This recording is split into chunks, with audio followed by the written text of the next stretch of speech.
আল্লাহ হেফাজত রাখুক, হে যেন ভালো থাকে। আমি আর জন্য নামাজ পড়ে দোয়া করবো। আযুবিল্লাহি মিনাশ শাইতানির রাজিম। বিসমিল্লাহির রহমানির রহিম। আসসালামু আলাইকুম ওয়া রাহমাতুল্লাহি ওয়া বারাকাতুহু। সকল প্রশংসা মহান আল্লাহ তাআলার জন্য।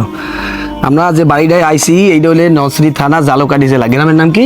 কয়েকশো গ্রাম। কয়েরসার গ্রাম। এর আগে একটা ভিডিও ছাড়ছিলাম, আমাকে এক ভাই ভিডিও দেখা Barishal life line diagnostic centre Pradip দা, একটা হিন্দু মানুষ, দেখেন হিন্দু মানুষ কিন্তু মানুষের দান করে, এই হুইল সেটটা দিয়েছেন। এবং আমরা আরও সাথে আমাদের কিছু ভাইরা আছেন, অনেকে নাম বলতে মানা করছেন। টুকিটাকি আমরা যা পারছি আল্লাহ রাজি খুশির জন্য আমরা আল্লাহ রাস্তায় ফি সাবিলিল্লাহ দিছি।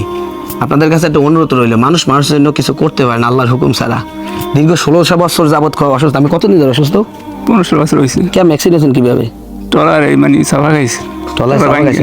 তাই এনে যে হুইল সেটটা যে ব্যক্তি দিয়েছে, নামাজ পড়ে দোয়া করবো আমি। যাক আলহামদুলিল্লাহ। আমি একটু চলতে চলতে ভালো লাগবে না? ভালো লাগবে। মুক্ত আকাশে একটু বাইরে দিতে পারবেন না, হুগনা সিজন, বৃষ্টি তো নাই এখন। হ্যাঁ হ্যাঁ, এতে আমি খুশি আর খুশি আলহামদুলিল্লাহ। মূল কথা হচ্ছে ভাই, আসলে মানুষ মানুষের দান করে, এটা আল্লাহর হুকুম লাগে, সবাই দান করতে পারে না। আর একটা কথা হইলে, আমরা যে ভাই কাজ করতেছি আল্লাহ রাজি খুশির জন্য, এখানে দুনিয়া কোনো লোভী না। আর পেজটার নাম ভয়েস অফ বরিশাল, বেশি বেশি ভিডিওটা শেয়ার দেবেন।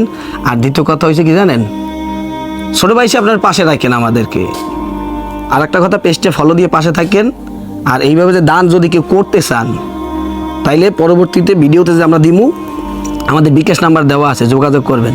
আর অনেক মুসলমান বাইরে আছেন, দান করতে চান, আল্লাহ টাকা পয়সা দেয় নাই, চিন্তা করেন আল্লাহ যদি আমাদের টাকা পয়সা দিত, তাহলে হয়তো বা আমরা এরকম দান করতে পারতাম। ভাই নিয়াত করছেন, আল্লাহ অবশ্যই পূরণ করবে। তো ভিডিও শেয়ার দিয়ে আপনাকে পাশে থাকেন, এইতেই চলবে ভাই।